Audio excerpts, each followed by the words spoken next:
Good morning, students. I hope you all are safe and healthy. So, students, as you know, we have already completed our volume 1. Today, we are going to start our volume 2.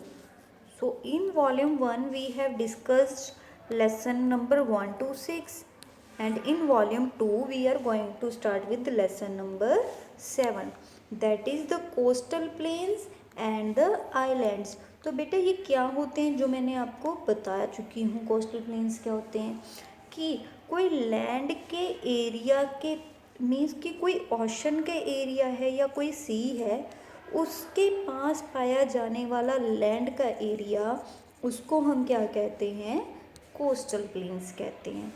तो discuss करने से पहले हम थोड़ा सा let's begin के बारे में देख सकते हैं। तो बेटा ये आपको एक पिक्चर दिखाई हुई है जो एक या ये इसको हम सी या ओशन कह सकते हैं, है ना। इसके पास ये जो लैंड का एरिया है और ये वाला सी के किनारे पर ये है हमारा लैंड का एरिया, इसी को ही हम क्या कहते हैं, कोस्टल प्लेन्स कह देते हैं। सो फर्स्ट क्वेश्चन में कह रहे हैं near which water body is this village situated, कि आपको ये जो है ये क्या लग रहा है, कौन सी वाटर बॉडी लग रही है। हमें पता है इतना बड़ा या तो कोई सी होगा या फिर कोई ओशन होगा। बी पार्ट में देखते हैं, is the land in and around this village flat हिली या फ्लैट एंड हिली, कि देखो वो कह रहे हैं कि ये जो इस किनारे पर ये जो लैंड है इसमें हिल्स हैं या फिर प्लेन एरिया, फ्लैट एरिया। तो यहाँ पर अगर मैं देखूँ तो बेटा फ्लैट एरिया है, लेकिन अगर मैं यहाँ पर देखूँ तो ये हिल्स हैं। तो मैं क्या कह सकती हूँ कि यहाँ पर बोथ हैं, फ्लैट भी है और हिल्स भी हैं। Name a tree which you can see growing in this village, कि कोई ऐसे ट्री का नेम बताओ जो इस विलेज के अंदर ग्रो हुआ है। तो बेटा ये जो ट्रीज़ हैं और हमें पता है ये ट्रीज़ कौन से हैं, कोकोनट ट्री। तो इस एरिया के अंदर कौन से ट्री सबसे ज़्यादा पाए जाते हैं, कोकोनट ट्रीज़। नेक्स्ट है what kind of houses do you see here, तो अगर हम हाउसेज देखें बेटा, ये रहे हाउसेज, ये मुझे कैसे लग रहे हैं, कोई कच्चे हाउस जैसे लग रहे हैं ना। ये कैसे हाउस है, कच्चा हाउस है, और ये किससे बना हुआ है, स्ट्रॉज से बना हुआ है ना।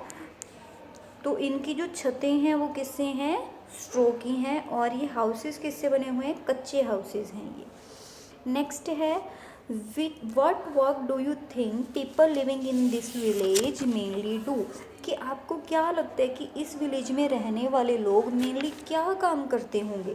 तो बेटा ये लोग करते होते थे फिशिंग, क्योंकि वाटर में बहुत ज़्यादा फ़िश पाई जाती हैं। तो ये लोग क्या करते हैं, फ़िश को पकड़ते हैं और खा लेते हैं और उसको बेच भी देते हैं, जिससे उनको कमाई हो जाती है। तो ये सबसे ज़्यादा जो इनका मेन वर्क है वो क्या है, फिशिंग है। ओके, सो अब हम स्टार्ट करते हैं हमारा एक्चुअल में जो चैप्टर है, दैट इज़ कोस्टल प्लेन्स।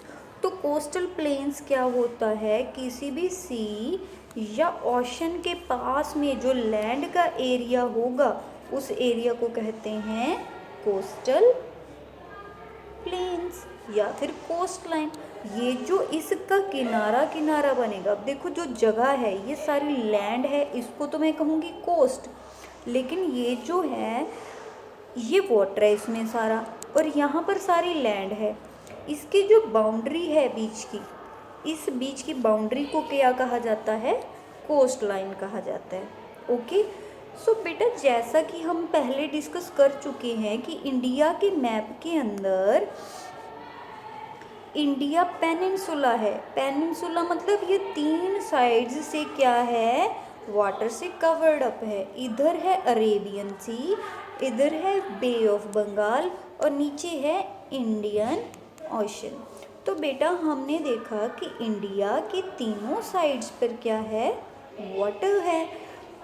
तो वाटर है तो इंडिया की ये जो स्टेट्स हैं, ये जो स्टेट्स यहाँ यहाँ इस एरिया पे आती हैं, वो इसके अरेबियन सी का वाटर इसके साथ टच हो रहा होगा, इनके साथ बे ऑफ बंगाल का टच हो रहा होगा, और यहाँ पर इंडियन ओशन का। इसका मतलब ये वाला जो एरिया है ये क्या है, कोस्ट लाइन है। ठीक है, अब एक बात और आती है कि इंडिया की कौन सी स्टेट है जिसकी सबसे लॉन्ग कोस्ट लाइन है, सबसे ज़्यादा वाटर के साथ अटैच्ड है, that is Gujarat. Okay, next है बेटा, इंडिया की कोस्ट लाइन कहाँ से कहाँ तक चलती है?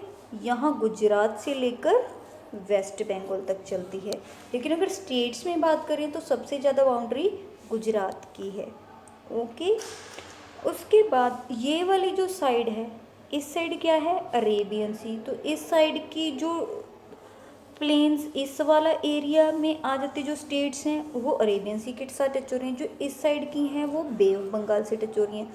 तो ये दोनों से मिलकर जो लैंड एरिया बनता है, इसी को ही हम क्या कहते हैं? Coastal planes of India.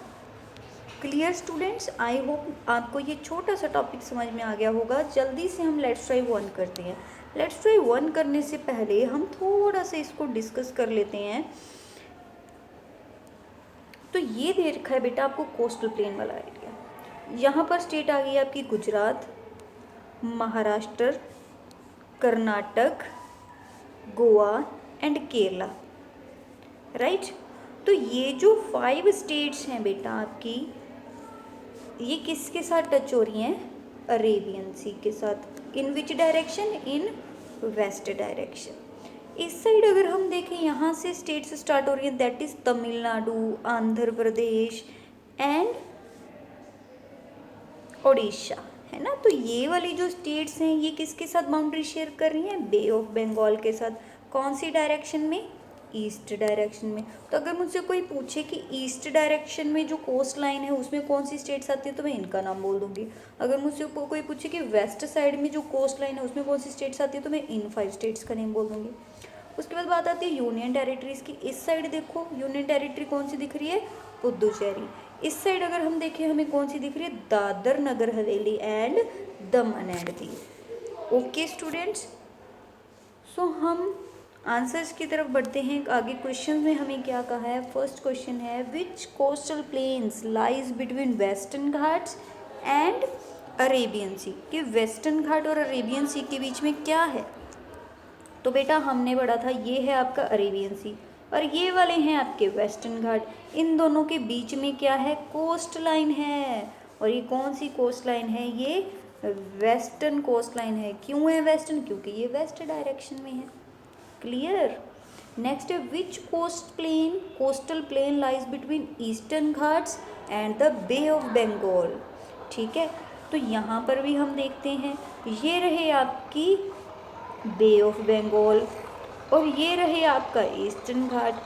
इन दोनों के बीच में क्या जा रही है? ये ईस्टर्न कोस्ट लाइन जा रही है।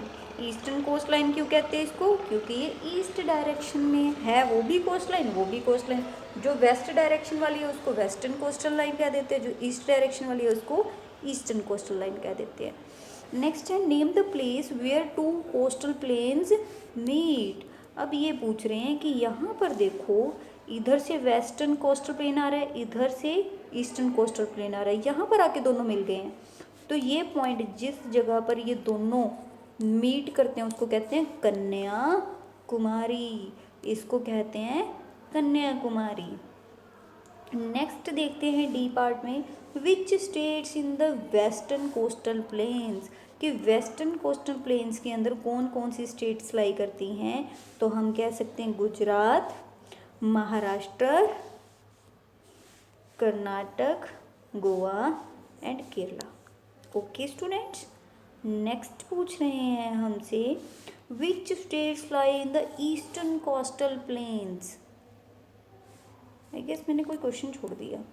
हाँ, name union territories that lie in western coastal planes.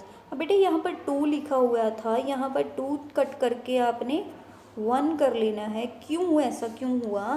क्योंकि पहले थी ये 2, अब तो ये 1 हो गया ना। 2 इन्होंने इसलिए कहा है क्योंकि दादर नगर हवेली और दमन दीव ये दोनों के दोनों वेस्टर्न कोस्टल प्लेन्स में पाए जाते हैं, लेकिन अब तो ये दोनों जुड़ के 1 हो गई हैं, इस वजह से मैंने वहाँ पर 2 कट करवा के 1 करवा दिया आपको। ठीक है, नेम वही है बेटा। विच states lie in the eastern coastal plains. अब देखते हैं ईस्टर्न कोस्टल प्लेन्स में कौन कौन सी स्टेट्स लाई करती हैं। देखो तमिलनाडु, आंध्र प्रदेश एंड ओडिशा। तो ये तीन के नेम हम लिख सकते हैं ईस्टर्न कोस्टल प्लेन्स में, ये ईस्ट साइड पर है। नेक्स्ट है name the union territory that lie in the east coastal planes, कि ईस्ट साइड पे कौन सी यूनियन टेरिटरी है।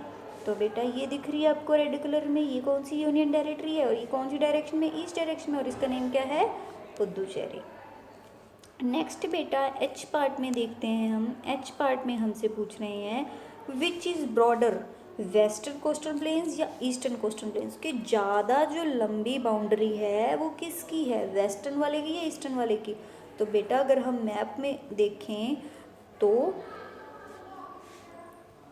ये तो हुई सिर्फ यहाँ तक, और ये नीचे से लेके और भी ऊपर तक जाती है, तो ज़्यादा लंबी बाउंड्री किसकी है, ईस्ट कोस्टल प्लेन्स की है।